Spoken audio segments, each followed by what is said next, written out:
Brian Stelter is a media reporter for the New York Times, and his blog, TV Decoder, has been covering in depth the ongoing writer's strike.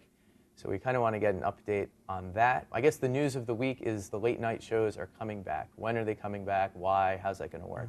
NBC was the first to announce they were coming back. Jay Leno and Conan O'Brien are coming back January 2nd, right after the new year. They will be joining Carson Daly, who was already back. He was the first to break the picket lines and go back to his show because he's not a Guild member. Then we had Jimmy Kimmel from ABC decide to come back also on the 2nd. And now Jon Stewart and Stephen Colbert are coming back on January 7th to their Comedy Central shows. They are both Guild members, and people, I think, are a little surprised to see them coming back in early January. We're waiting to hear whether David Letterman and Craig Ferguson from CBS will return. They are trying to come back with their writers. They're trying to make a deal with the Writers Guild to allow the writers to come back, and they are still in negotiations about whether that can happen or not. Yeah, why would Letterman be able to do it and the other guys can't? Well, Letterman is unique because he owns the company that produces his show. It's called Worldwide Pants, and he also owns the show that goes after him, The Late Late Show. And so because that's a small production company, they have a lot more flexibility in negotiating with the Guild. They already agree the writers should get a share of internet profits, and they already agree to a lot of the terms the Guild has put on the table. So they're hoping to come to an agreement where they say, we agree with you, we're going to operate under your rules, and bring our writers back to work. Yeah, and I want to focus on the terms of the debate, but first let's just finish the point about the late night shows. They're coming back, but they won't have their writing staffs. So how do you put on a late night show without sketches, without a monologue? Yeah, Carson Daly's been leaning more on interviews with celebrities and musical acts, but he never really relied on writers the way that Conan O'Brien and Jay Leno and David Letterman do. I think we'll see Conan O'Brien do more of his dancing and more of his sort of funny routines. I think we'll see Jay Leno rely more on interviews with whoever happens to be coming through that day. And I think we'll see Stephen Colbert and Jon Stewart rely more on videos and rely more on the unintentionally funny moments from the campaign. Yeah. I think they'll be able to use that in a way that they normally do. But it's going to be interesting to see how the different shows shape up without writers come January. And there also seems to be this impossibly gray area of the hosts themselves being writers, so they're able to act as hosts but not writers, and what does that mean? Right. The Guild rules say you cannot perform any struck work, and in this case that means writing. So the Guild members are allowed to host a show or write on a blog on the internet or do any other kind of occupation except for writing for an entertainment sort of property. So Jon Stewart and Stephen Colbert and Jay Leno will be performing but not writing, and it'll be interesting to see how they perform spontaneously. The Democrats canceled a debate in LA because the candidates didn't want to cross the picket line.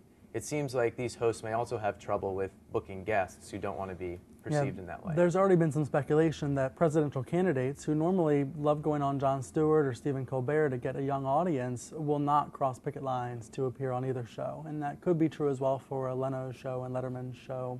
Also, celebrities of all stripes, celebrities with movies coming out and television shows out, may also refuse to cross the picket lines because they don't want to appear to be not in solidarity with the writers. I think we'll see probably more authors on the late night shows, more kind of not your average celebrities, let's put it that way. Yeah. Seems like right away there'll be an interesting test because, like, for instance, Tom Hanks, one of the biggest stars in Hollywood, has a movie coming out right now. So will he be there first week in January or not? Like, a couple people like him seems like may set a tone. Katherine Heigl has a movie coming out in early January, and she's been looked at as someone who has that challenging decision to make, and she has said she will not cross the picket line. So, that's an example of one star who's already come out and said she won't appear on shows. So the negotiations have broken down. Where do we stand? And also, I kind of want to just get in as much depth as we can what the terms of the debate are, because you see a little bit it's about new revenue streams, it's about the internet, but the best you understand it, kind of why are they deadlocked, what are they fighting over? A lot of people believe this is the first 21st century strike, first internet strike, and whether you put it in those kind of highfalutin terms or not, it really does come down to the future, a very uncertain future for writers and for networks, for the studios that produce the shows. The studios are trying to be very careful not to give up too much ground in whatever could be future platforms for content. So whether it's watching a television show on NBC or ABC.com, or whether it's watching a show on a cell phone, The studios don't want to give up too much ground in those potential new properties. We're just beginning to learn how those revenue streams work. No one's really proven that you can make a lot of money off of internet streaming or mobile downloads. So all the studios are trying to do that, and I think they want to be very careful not to give up too much of the potential revenue. On the other hand, the writers are looking at the web and looking at these new revenue models as their future, as their lifeblood.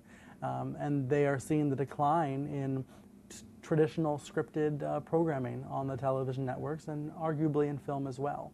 So I think they see this as a do or die moment. In past strikes, they've given up too much ground, they think, and they're trying to be really careful not to have that happen again. And it's really gotten quite contentious, and the rhetoric on both sides has been pretty heated. How long can this go on? You have the shows starting to come back, you get writers not making money. Is there a sense that this could go on into the spring, or that it'll be resolved? There have been several studio heads who have come out and said, we think this will end in the next couple of months. Rupert Murdoch and Jeff Zucker have said, well, we think this thing won't last that much longer. But I'm not sure what they're predicating that guess on. I think a lot of the writers are resigned to the idea they could be out there for months. And there's been some speculation this could continue until June, when contracts for other unions in the entertainment industry are also up. There is kind of another line of theory that says this will end in early January or early February, as the networks come to the realization that their entire business model for programming is going to be affected. The entire fall 2008 development season for new TV shows is going to be affected by the strike in the next month or two, and some people believe that realization will force the networks to come to a consensus and come to a conclusion for this. So as it drags on, it'll probably hurt the studios more than the writers? Not necessarily, but it'll be felt, I think, by the studios more and more. For some networks and some companies, this is actually a revenue. This is actually a cost saving. The strike will actually save money. Fox, for example, has its reality shows like American Idol that are less expensive than its normal scripted dramas, and they think the strike will actually be a revenue positive in the beginning of '08. But in the long term, if viewers continue to leave the broadcast networks and movies begin to dry up, it's going to hurt all sides. If viewers are stuck only with reality shows, it's going to affect everybody in a bad way. Yeah. I'm reminded of the baseball strike, where I thought I could never live without baseball until I did and realized there were all these other things I could do. And it seems like these guys have even a worse problem because there's all this new content coming out there, and if people become more accustomed to getting that. Well, I think there's a lot of folks on the periphery of the strike, people like video-on-demand providers, website operators, streaming video salesmen, who are hoping that this strike has positive impacts for new platforms. Yeah, I think we're going to see a rise in video on demand. I think we're going to see somewhat of a rise in web episodes because of the strike, and I think that the strike will only hasten the adoption of these new technologies. Without asking your personal judgment, do you get a sense from objective observers who's being more reasonable in the negotiation? I think the writers in the beginning were winning the PR war, and I think the studios are now trying very hard to catch up, and they're trying to get their message out in a better way. That's a different question. That is a different question. The writers are getting public sympathy, let's put it that way. The studios are not, and the studios, I think, are trying really hard to catch up to that. But then, is there an answer to the other question, which is, other than the PR, who is more in the right? I wish I knew the answer to that. It's been very hard to tell, I think. Is that gray? They're both, because it seems like either they're both being really unreasonable, or one is. And I could make an argument right now for either case very easily. You could argue that the writers are having a really hard time actually they're having a hard time using the tactics they're using to their advantage. You could make an equally efficient case that the studios are being completely I want to use the term old school for lack of a better term. They have their heads stuck in the mud and they're unwilling to face reality. You can make an argument, I think, in either direction, and maybe that's why both sides are not coming back to the table.